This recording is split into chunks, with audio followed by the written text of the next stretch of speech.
అలాగ తొక్కుతూ ఉంటే కనీసం ఇది తప్పు అని చెప్పే పరిస్థితిలో కూడా ఆ గొడ్డలిపాటి అధ్యక్షుడు లేకపోవటం, ఇలాంటి నాయకత్వాలు ఉండటం నిజంగా ఆంధ్రప్రదేశ్ నిజంగా మనం చేసుకున్న దురదృష్టం అని అనుకోవాలి.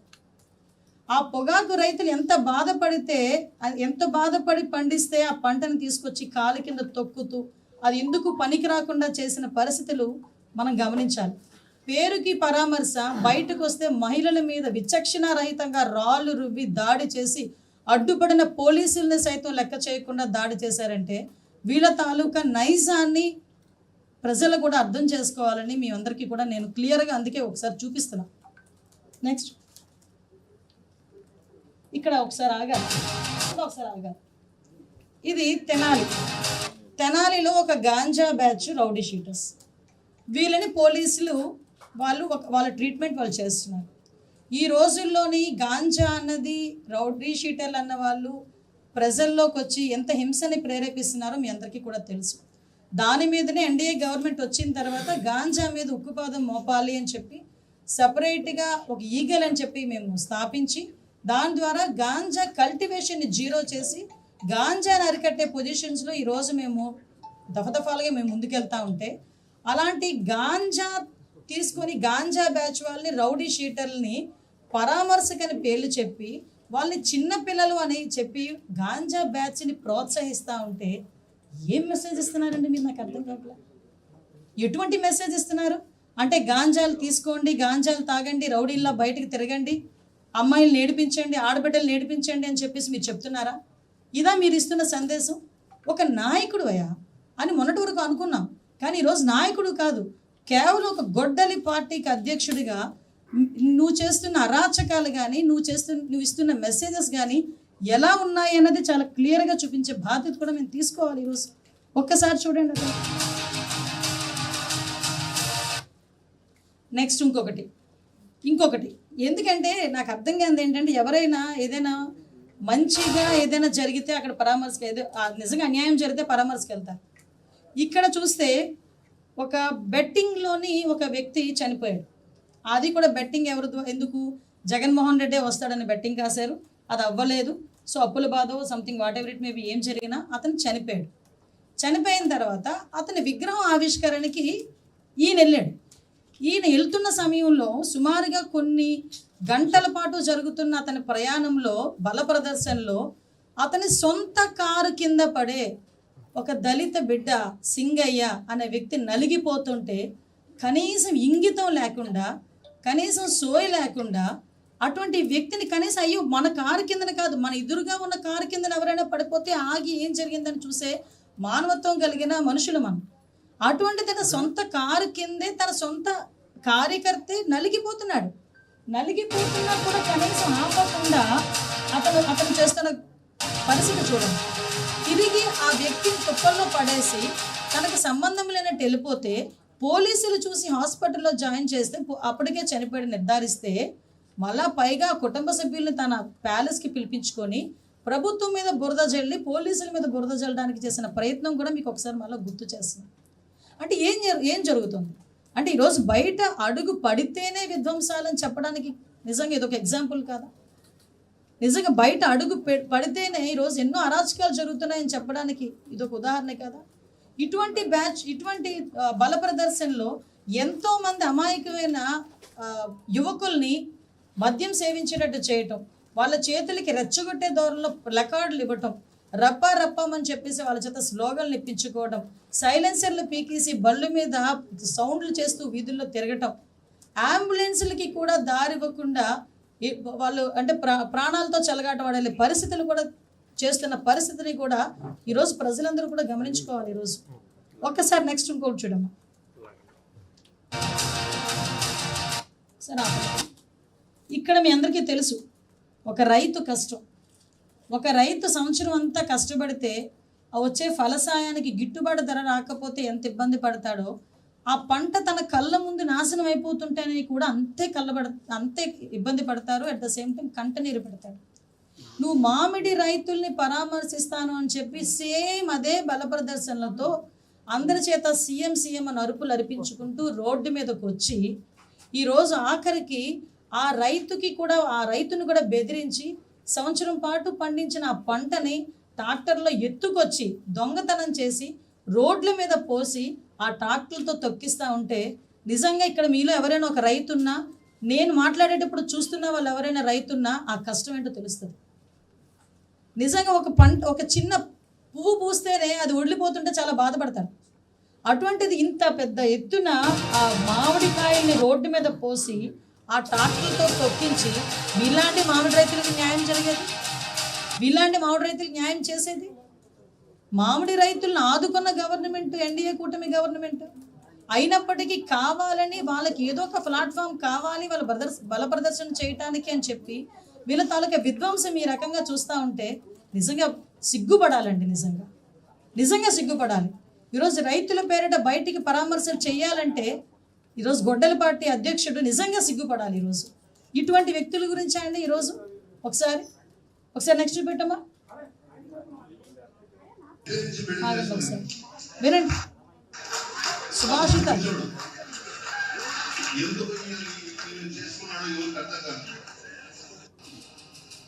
ఒక ప్రజాప్రతినిధి, మహిళా ప్రజాప్రతినిధి, ఆవిడ ఒక సిట్టింగ్ ఎమ్మెల్యేని నోటికి వచ్చినట్టు బూతులు తిడితే కేసులు పెట్టమా అండి?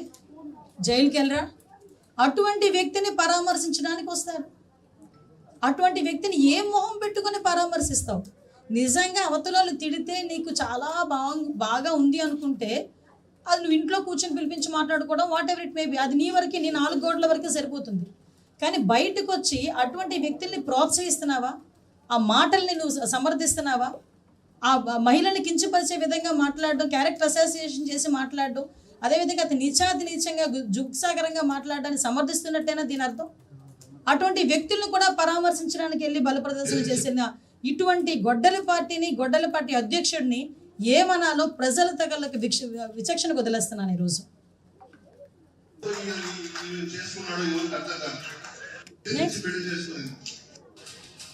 ఇక్కడ మీరు అంతగాడు ఏం మాట్లాడాడో కూడా మీకు తెలుసు. సాక్షాత్తు గౌరవ ముఖ్యమంత్రి నారా చంద్రబాబు నాయుడు గారి గురించి నడి రోడ్డు మీద నోటికి వచ్చినట్టు బూతులు మాట్లాడితే మేము కేసులు పెట్టుకుంటూ ఉండాలండి?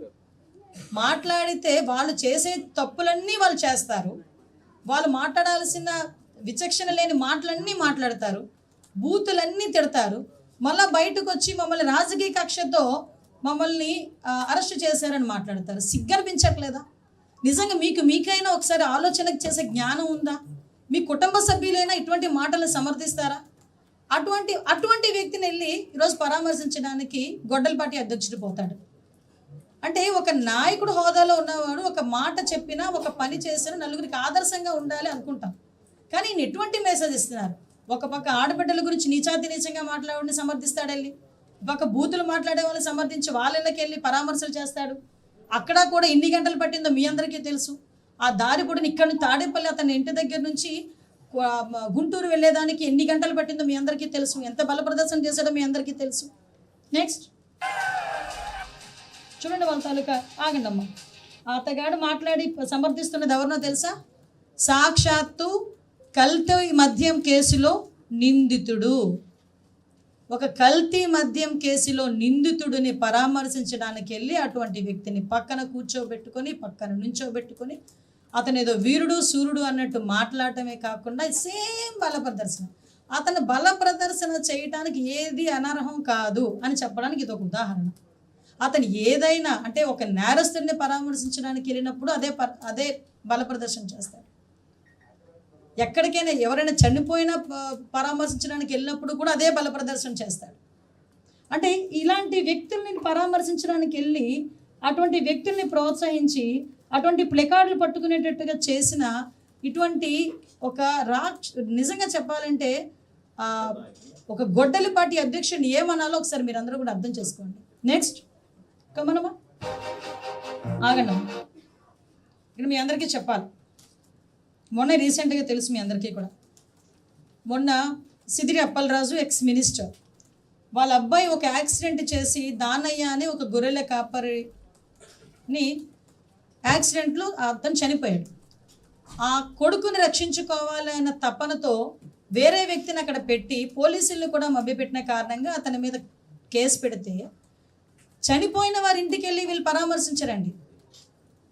ఎవరైతే చంపారో, ఎవరి వల్ల అయితే యాక్సిడెంట్ జరిగిందో, ఎవరైతే కేసుని కొంచెం అంటే దాన్ని తప్పుడు దోవ పట్టించడానికి ప్రయత్నం చేశారో అతన్ని పరామర్శించాలనే నెపంతో బల ప్రదర్శన చేయటం ఒక ఎత్తు అయితే, ఈరోజు ఇక్కడ ప్రతి ఒక్క ఆడబిడ్డే కాదండి, ఇక్కడ కూర్చున్న ప్రతి ఒక్కరు కూడా ఆలోచన చేసుకోవాలి.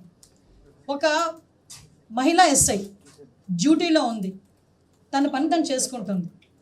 లా అండ్ ఆర్డర్ విషయంలో ఎక్కడా కూడా రాజీ పడే ప్రసక్తి లేదు, చాలా మంచి పిల్ల. అటువంటి అమ్మాయి తన విధి నిర్వహణలో జస్ట్ ఒక్కసారి వచ్చి మీరు ఆగండి అని చెప్పిన పాపానికి ఏ రకంగా అమ్మాయిని చుట్టుముట్టి ఆ అమ్మాయి మీద అసభ్యకరంగా చేతులు వేసి ఒక మహిళా పోలీస్ అండి, ఒక మహిళా పోలీస్. ఇక్కడున్న ప్రతి ఒక్కరు, నేను ఎందుకు ఈ మాట పర్టికులర్గా చెప్తున్నానంటే మీలాగే ఇక్కడ కూర్చున్న చాలామంది మహిళా జర్నలిస్టులు నాకు మెసేజ్ పెట్టారు, అక్క మహిళా ఎస్ఐ మీద ఎలా జరిగితే రేపు పొద్దున మీరందరూ ఉన్నారని మేము బయటకు వచ్చి జర్నలిజం చేసుకుంటున్నాం, మా పరిస్థితి ఏంటి రేపు పొద్దున మా ఒంటి మీద చేయి పడితే అని వాళ్ళు క్వశ్చన్ చేస్తూ ఉంటే, ఎస్ ఒక్కసారి కనీసం తర్వాత వాళ్ళు ఎలాంటి కవరప్లు ఇచ్చుకున్నారో మీకు తెలుసు. ఆ అమ్మాయికి ఏదో ఒంట్లో బాగాలేదని పక్కకి తీసుకెళ్లే పద్ధతి అదా అండి? ఒక్కసారి పక్కకి తీసుకెళ్లే పద్ధతి అదా? ఇక్కడున్న ఎవరైనా సమర్థిస్తారా? టీవీల ముందు కూర్చొని చూస్తేనే ఎవరైనా సమర్థిస్తారా ఇటువంటి రాజకీయాల్ని, ఇటువంటి వ్యక్తుల్ని సమర్థిస్తారా? కనీసం బయటకు వచ్చి కనీసం ఒక్క మాట అక్కడ ఆ అమ్మాయి గురించి కానీ అటువంటి చేయడం తప్పు అని కూడా చెయ్యలేని పొజిషన్లో గొడ్డలపాటి అధ్యక్షుడు ఉన్నాడా? ఒక్కసారి ఆలోచించాలి. అంటే ఇలాంటివి ఎన్నో ఇష్యూస్ మేమందరం కూడా ఈరోజు మేము చూస్తుంటే నిన్నటికి నిన్న మీ అందరికీ తెలుసు, ఒక రోజున జోగి రమేష్ ని పరామర్శించే పేరుతో జగన్మోహన్ రెడ్డి గారు చేస్తున్న ఈ అరాచకం చూస్తుంటే, ఇంతకుముందు మీరు నిన్నటిది మీ అందరికీ తెలుసు, అక్కడ పొగాకు రైతుల్ని పరామర్శించాలి అని చెప్పేసి వెళ్ళారు. అంటే పొగాకు రైతుల్ని పరామర్శిస్తే డైరెక్ట్గా మార్కెట్ యార్డ్కి వెళ్తావు, అక్కడ రైతులతో కూర్చోబెడతావు, మాట్లాడతావు, నీ కష్టం ఏంటని అడుగుతావు, బయటకు వస్తావు. అంతేగాని నీ నాయకులు రోడ్ల మీద కూర్చొని మందు తాగుతా, పెద్ద పెద్ద బాటిల్తో రోడ్ల మీద మందు తాగుతారు. అక్కడ మందుల షాపులో ఫుల్గా మందులు తాగడం, బయటికి రావటం, రప్పారప్పం అని అరవటం, సీఎం అని అరవటం, బయటకు వచ్చి రోజు అంటే రోజు ఆ ఇడ్లీ పాత్ర లేకపోతే ఆ టిఫిన్ కూడా నడుపుతేనే కానీ పూట గడవని ఒక లేడీకి సంబంధించిన షాపుని ఏ రకంగా ధ్వంసం చేశారో ఆవిడే బయటకు వచ్చి మాట్లాడే పరిస్థితి కనిపిస్తుంది. అంటే ఎటువంటి సందేశాలు ఇద్దాం అనుకుంటున్నారు? కనీసం ఆవిడ గురించి ఎవరు కూడా ప్రస్తావించరు, మాట్లాడరు. ఇప్పుడు ఆవిడకి జరిగిన నష్టం, అందులోనే ఆవిడ కూడా వైఎస్ఆర్సీపీ సింపథైజర్ లేదా అన్నారు. చూడండి ఒకసారి,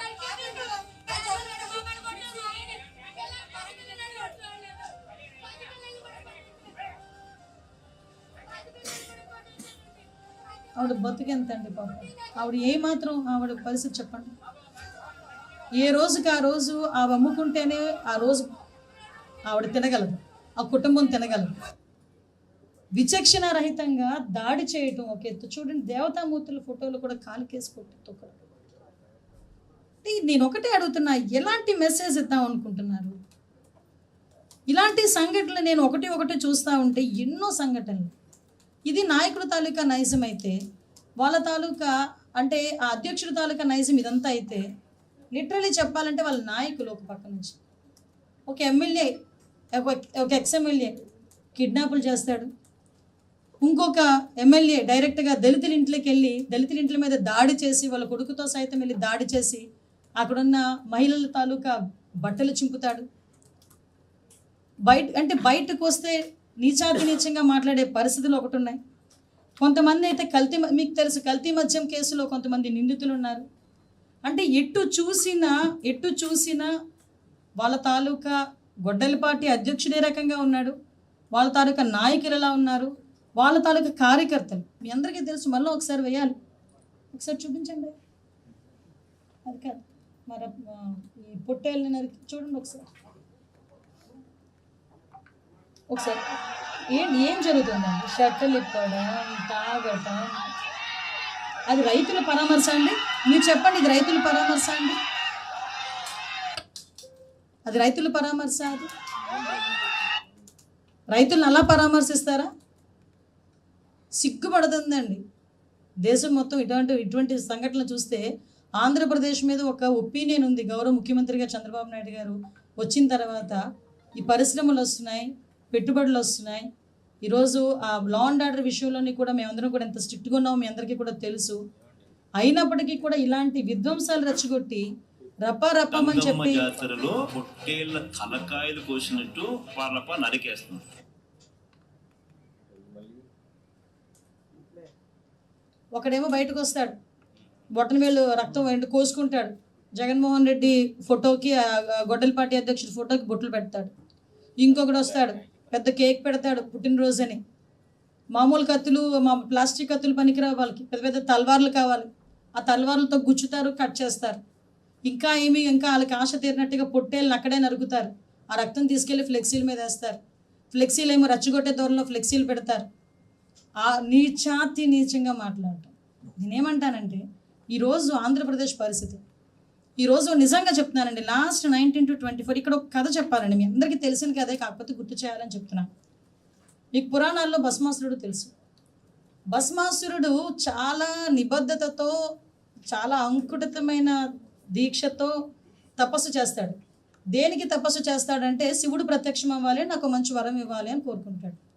నిజంగా అతని తపస్సుకి మెచ్చి శివుడే ప్రత్యక్షమయ్యి ఏ వరం కావాలి నాయన అంటే, నేను ఎవరి తల మీద చేయి పెడితే వాళ్ళు భస్మం అయిపోవాలి అని మంచి కోరుకున్నాడు. ఆయన ఉద్దేశంతో మంచి కోరిక అంటే శివుడు కాసేపు ఆలోచించాడు, కానీ పోన్లే నా భక్తుడు కదా, మంచి కోరిక కోరాడు, పోన్లే ఇచ్చేద్దామని చెప్పేసి ఇచ్చేశాడు. ఆ వరం తీసుకున్న తర్వాత అతనికి అహంకారం ఎక్కువైపోయింది. ఎందుకు, నన్ను మించినోడు ఎవడూ లేడు, నేను ఎవడు తల మీద చేయి పెడతాడు చచ్చిపోతాడు, కాబట్టి నన్ను మించినోడు ఎవడూ లేడని అహంకారం తలకెక్కి ఏకంగా ఎవరి తల మీద చేయి పెడదాం అనుకున్నాడు. ఎవరైతే వరం ఇచ్చారో ఆ శివుడు తల మీద చేయి పెట్టి శివుడిని అంతం చేద్దాం అనుకున్నాడు. ఆఖరికి శివుడు ఏం చేశాడు, ఇలాంటి అహంకారులందరూ కూడా ఇక్కడ ఉండకూడదని చెప్పి అతని తల మీద అతనే తల పెట్టుకునేటట్టుగా చేసి అతని నాశనాన్ని అతనే తినుకొని తీసుకొచ్చేటట్టుగా శివయ్య చేశాడు. దీన్ని బట్టి అర్థమైందండి నేను ఏం చెప్పబోతున్నాను, ఏం చెప్తున్నాను అర్థమైందా? 2019 నుంచి 24 వరకు ఒక్క ఛాన్స్ అని చెప్పి ప్రజల చుట్టూ తిరిగి ఆ ప్రజలు ఓకే అని చెప్పి 151 సీట్లు ఇస్తే ఆ రోజు అదే అరాచకం, ఆ రోజు అదే విధ్వంసం. ఆ రోజు ప్రజలు ఎవరు కూడా శుక్రవారం శనివారం వచ్చిందంటే ఏ గోడ కూలుస్తారో తెలియదు, ఏ పోలీసులు వచ్చి తీసుకెళ్తారో తెలియదు, ఎవరిని అరెస్ట్ చేస్తారో తెలియదు, ఎవరి మీద దాడి చేస్తారో తెలియదు, ఏ మహిళ మీద అత్యాచారాలు చేస్తారో తెలియదు, ఎవరిని బూతులు తిడతారో తెలియదు. 5 సంవత్సరాలు బిక్కుమంటూ బతికి ఒక్కసారిగా 2024 ఎలక్షన్లో ప్రజలందరూ కూడా ఎన్డీఏ కూటమి గవర్నమెంట్ని ఈరోజు వాళ్ళు ఆశీర్వదించి 164 సీట్లు మాకు ఇచ్చి కూర్చోబెట్టిన తర్వాత ఈరోజు మేము ఆ రోజు ఎన్డీఏ కూటమి గవర్నమెంట్ ప్రమాణ స్వీకారం చేసిన దగ్గర నుంచి కూడా ఈ రోజు వరకు మేము చెప్పుకోవడానికి నిజంగా పేజీలు సరిపోవండి. ఈరోజు అమరావతి నిర్మాణం కానీ, పోలవరం నిర్మాణం కానీ, భోగాపురం ఎయిర్పోర్ట్ కానీ, ఒక పక్క నుంచి ఎన్నో పరిశ్రమలు పెట్టుబడులు తీసుకురావటం కానీ, ఉద్యోగ కల్పనలు కానీ, డిఎస్సి ఇవ్వటం కానీ, కానిస్టేబుల్ పోస్ట్ రిక్రూట్మెంట్ కానీ, ఈరోజు అన్ని చాలా ఇష్యూస్లో ఈరోజు పురోగతి మీద మేము ముందుకు తీసుకెళ్తా ఉంటే దాన్ని చూడలేక కనీసం బుద్ధి రావాలి ఎవరికైనా. అంటే చాలామంది ప్రజల మ్యాండేట్ని ఏం చూసుకుంటారంటే మనం ఏం తప్పులు చేసామనేది ముందు చెక్ చేసుకుంటారు. కానీ ఆ చెకింగ్ అనేది ఎక్కడ కూడా లేకుండా ఈ గొడ్డలిపాటి అధ్యక్షుడు మళ్ళా తిరిగి అదే సేమ్ నైజాన్ని ఈరోజు ప్రయోగించడం. అతని వెనకాతలు ఏంటి ట్యాగ్ అంటే ఒక గొడ్డలిపాటి, ఒక పార్టీ ఉంది, ఆ పార్టీ అధ్యక్షుడు అన్న ఒకే ఒక కారణంతో ఈరోజు బల ప్రదర్శన చేసే పరిస్థితుల్లో ఈరోజు ఎక్కడికి వచ్చినా విధ్వంసాలు సృష్టించడం, ఉద్రేకాలను ప్రేరేపించడం, అరాచకాలు సృష్టించడం చేస్తూ ఉంటే మేము చూస్తూ ఊరుకోవాలా? ఈరోజు మేము చర్యలు తీసుకుంటా ఉంటే ఎవరో సైడ్ ఒక మనిషి బయట